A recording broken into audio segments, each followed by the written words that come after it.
anong sipag mo, anong trabaho, they're still lacking. Isang insurance agent si Chris Falarme.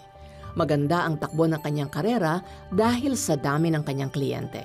Bago pa lang ako talaga nag-aral. Kumbaga kinari ko tong trabaho. Pag sinabi niyang, Chris, you have to make 30 ups this month, talagang obedient, by hook or by crook gagawin. Sa sipag at diskarte ni Chris, na-promote siya bilang manager ng kanilang kumpanya. Pag naabot ko yung mga goals ko, itong mga nararamdaman ko, syempre masaya, financially rewarding. So masaya ka, di ba? Parang iba yun na bibili mo yung gusto mo, nakaka-travel ka. Si Miss Chris kasi, yan ang aking idol nga, producer ko nga yan sa negosyo na to. Subalit sa kabila ng kanyang tagumpay, di pa rin ito mapunan ang lubos na kaligayahan. I think it's the pride. At ang hanap buhay na itinuturing na sandigan ni Chris ay unti-unting nayanig ng pagsubok. Kumonte ang mga clients ko nung nag-umpisa yung financial crisis. Nagkaroon ako ng fear. Kasi, kumbaga yung isang company na number 1, nagganon. Ito yung main source of income ko. Wow. Parang talagang tinamaan ako doon. My mindset, my attitude, sobrang punong-puno ng fear. Nag-worry kasi that time may mga, syempre, bilang source of income mo, may mga binabayaran ka rin na nanggagaling lahat doon. Katos ito, biglang, wow, hirap talaga akong mag-close. Sobrang hirap. Na lahat, even persistency ko went down, parang nawalan akong pag-asa. Bunga nito ay naging mainitin ang ulo ni Chris sa opisina man o sa kanilang tahanan. Nang mga panahong yun, napansin ni Chris ang kanyang mga anak na nanonood ng isang palabas sa telebisyon. May dalawa akong anak, si Patricia at si Sofia Isabel.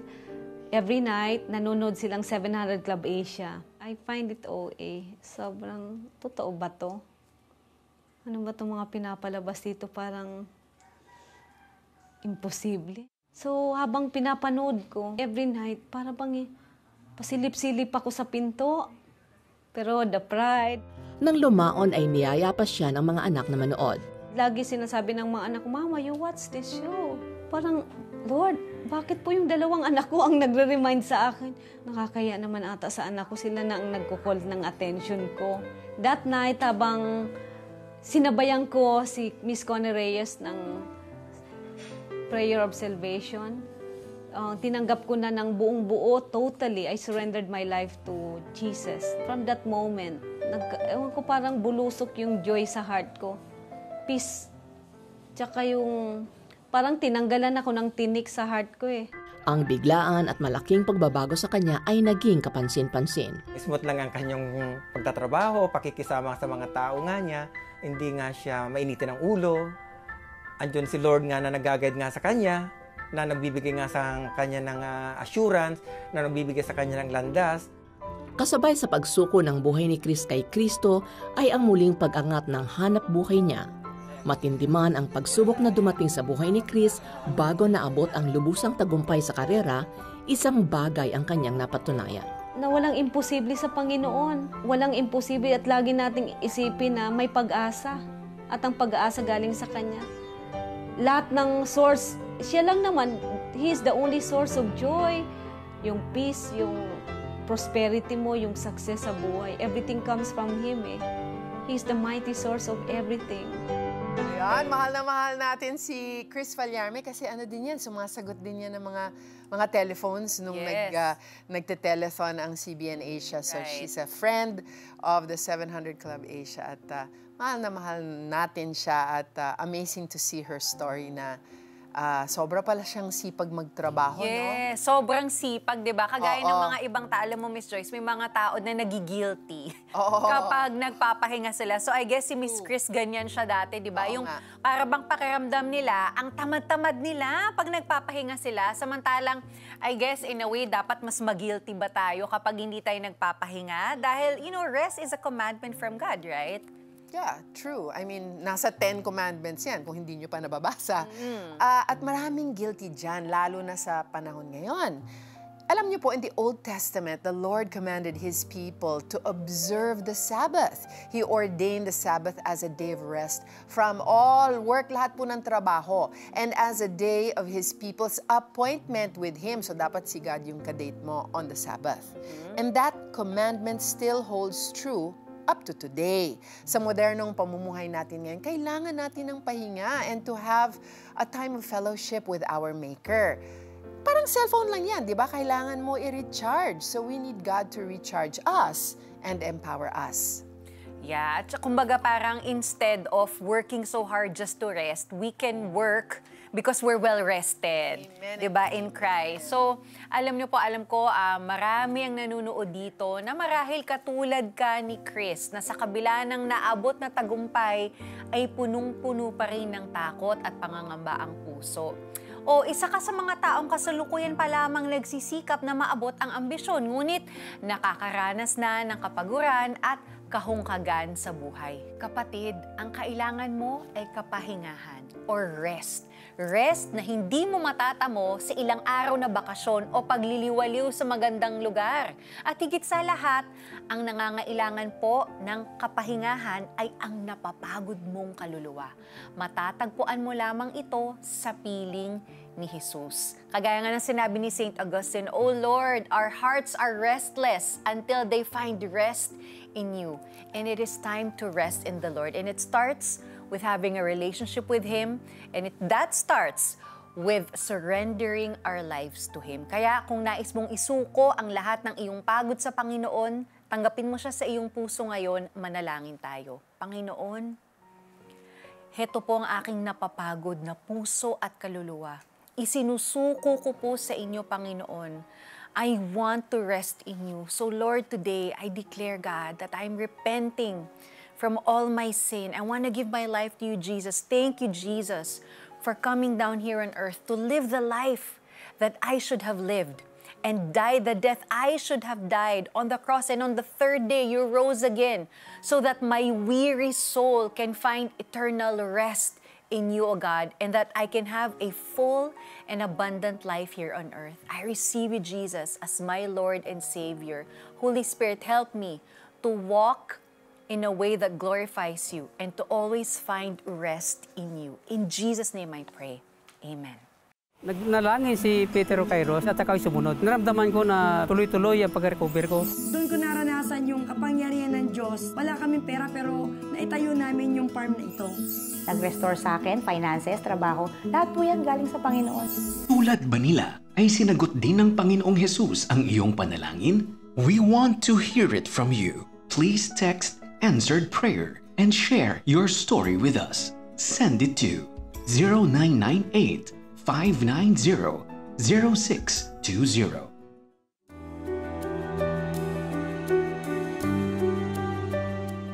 Partners of CBN Asia lend a helping hand to the helpless, bring hope to the hopeless. You too can transform countless lives with your donation of 1,000 pesos. Plus, you will receive exclusive streaming access to Facing Your Giants of Kata Inocencio. I found inspiration in the example of David, who faced the giant Goliath with just 5 small pebbles, but with great faith in a great God. Become a CBN Asia partner today. Reach more, bless more, anywhere you are. Donate to CBN Asia using your GCash app. There are 2 ways to send your donation after you log in. Simply tap Send, then tap Send via QR. Scan the QR code, enter the amount of your donation, click Next, then tap Pay. Or you can tap the bills icon, then tap Others. Scroll down and tap CBN Asia. Enter the amount of your donation. Enter your 11-digit mobile number. Type your name in the account name. Then type your email address. Tap Next. Review the details, then tap Confirm. G. Give and be a blessing. To learn more ways on how to donate, please visit www.cbnasia.org/give.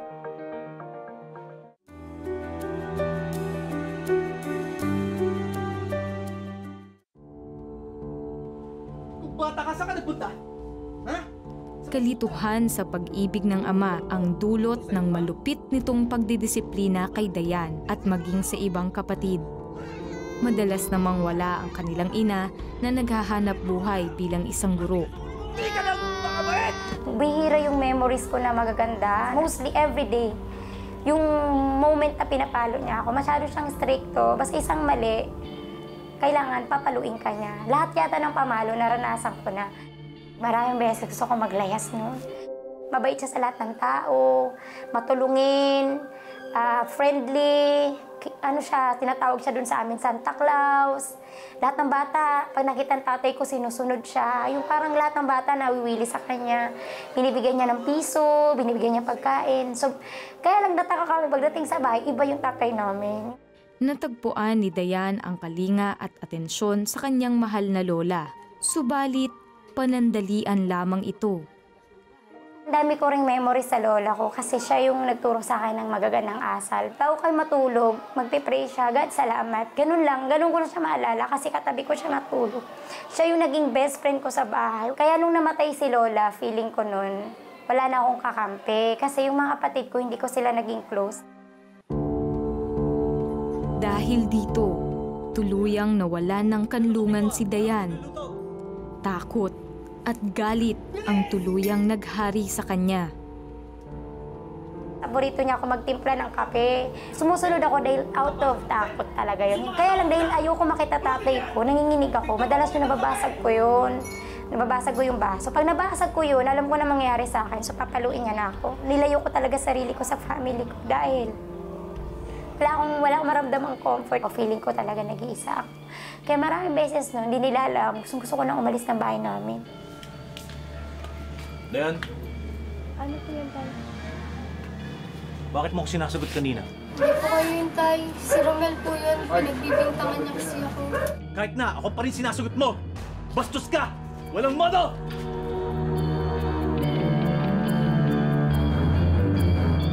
Ang paulit-ulit na mga pangyayaring ito ang halos magtulak sa kanya na magrebelde. Ngunit bago man magtungo sa hindi magandang landas, narinig ni Dayan na may isang ama sa langit na nagmamahal sa kanya. Tapos isa-isa niya kami tinatanong kasi, kumusta ka? Kumusta ka nang lumalaki? Kumusta childhood mo?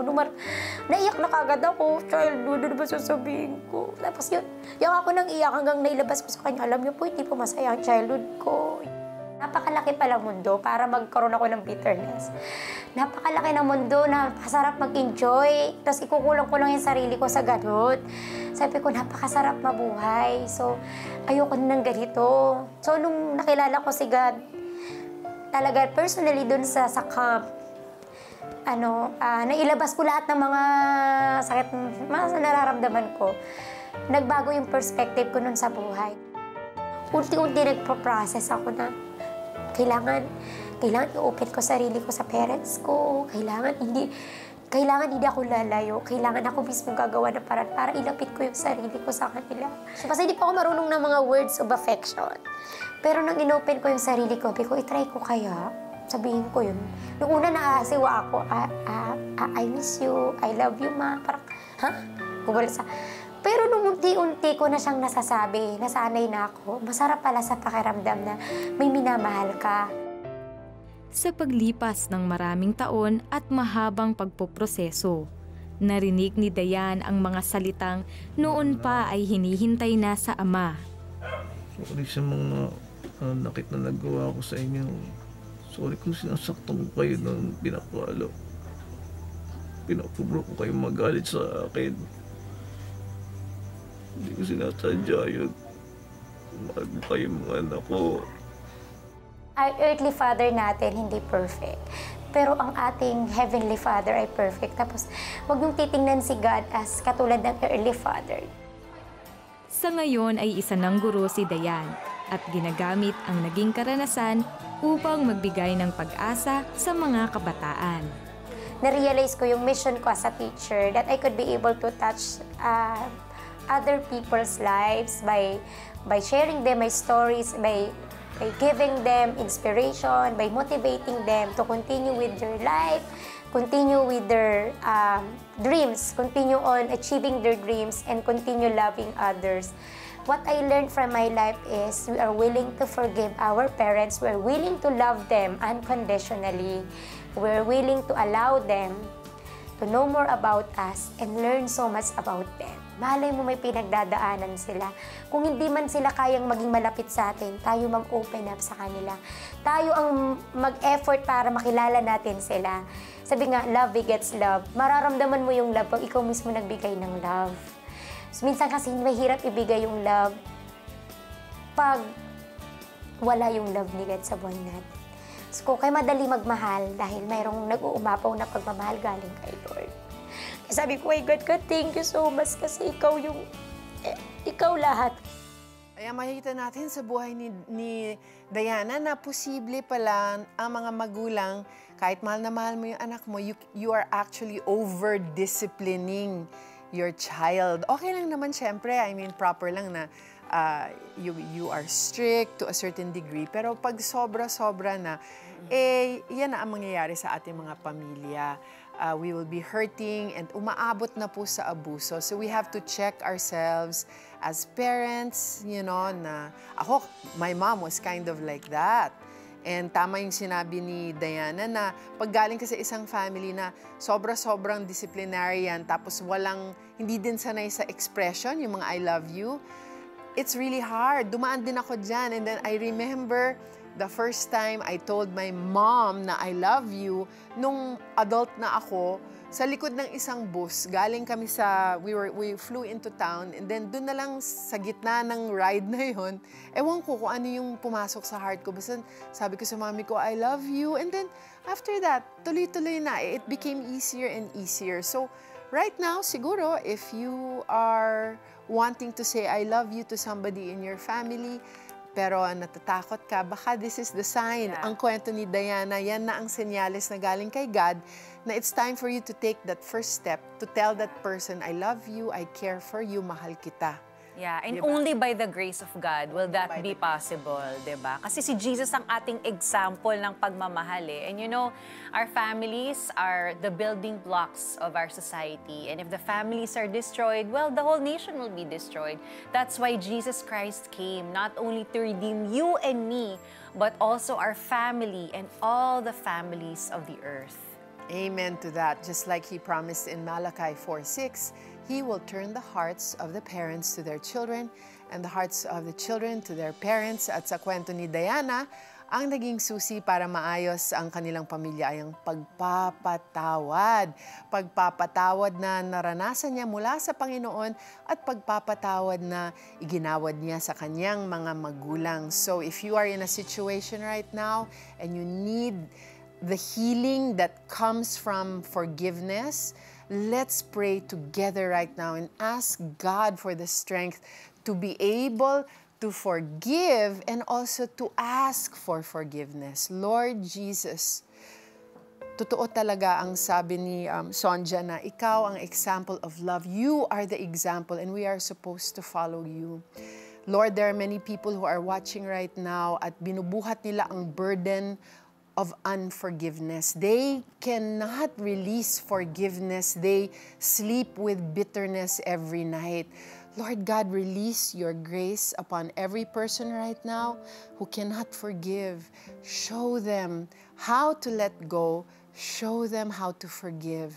I also pray for those who have a difficult time asking for forgiveness. Alam mo, may ginawa ka, alam mong you owe somebody an apology. You know, all of us, we all have at least one person that we have to say sorry to.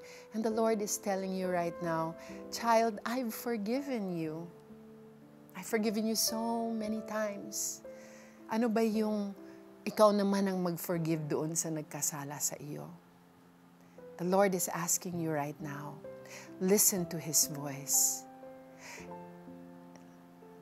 And when you forgive, the Lord is going to release an ocean of grace in your life. He's going to rain all this grace in your life and you are going to change. Just see what He does in your life.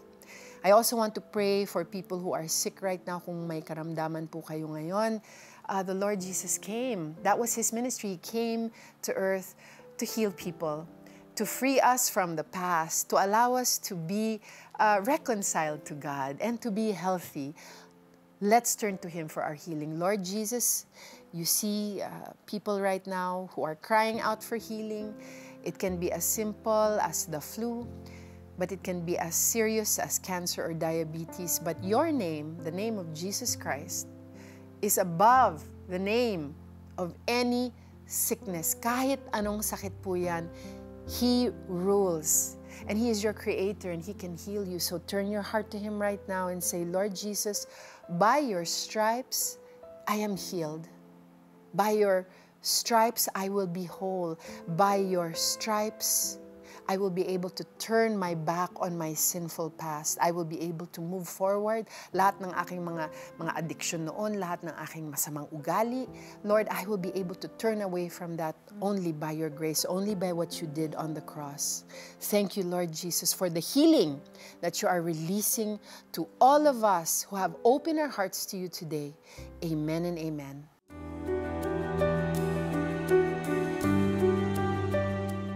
For the past 29 years, CBN Asia has been proclaiming Christ and transforming lives. We couldn't have done it without the help of our partners. We invite you to continue the journey with us and be a blessing to others. For your donation of 2,500 pesos, you will receive a limited edition CBN Asia statement shirt. Together, let's proclaim that God is good. Be a CBN Asia partner today.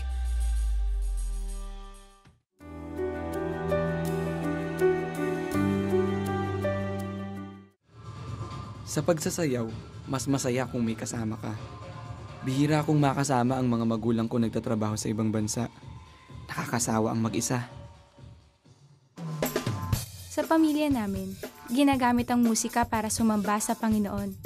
Pastor kasi ang tatay ko. Pero kahit na lumaki ako sa simbahan, hindi ko to sineryoso. Sa dinami-dami ng mga babae sa eskwelahan, ako nagustuhan niya.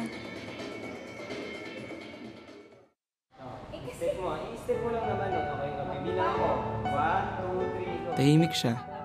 Palangiti. Ang ganda niya. Buti na lang at pumayag siya na maging girlfriend ko. Pareho kami ni June. Naghahanap ng atensyon. Bihira naming makasama ang mga magulang namin. Pero okay lang. Andiyan naman si June. Kumbaga sa musika, nakahanap ako ng kajuwet. Masaya na nakakakwentuhan ko si Ruby tungkol sa ganitong mga bagay. Halos sa lahat naman ng bagay Kami ang laging nandyan para sa isa't isa. Hanggang sa isang gabi.